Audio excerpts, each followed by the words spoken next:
The K-factor calculator for sheet metal helps you determine the precise bend calculations needed for accurate metal fabrication. Let's start with the inputs.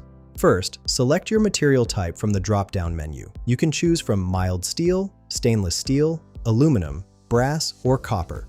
For this example, I'm using mild steel. Next, select your units, either imperial in inches or metric in millimeters. I'll use imperial. Now enter your material thickness in inches. I'm entering 0.125.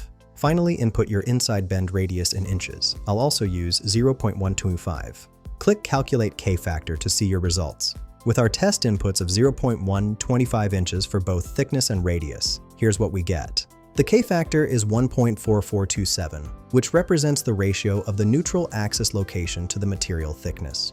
The neutral axis offset shows 0.803 inches, indicating where the neutral bending line sits from the inside surface. The bend allowance factor is 0.053, which helps calculate the arc length of your bend. The calculator confirms we're working with mild steel. This tool streamlines your sheet metal design process by eliminating manual calculations. Find the link in the description below.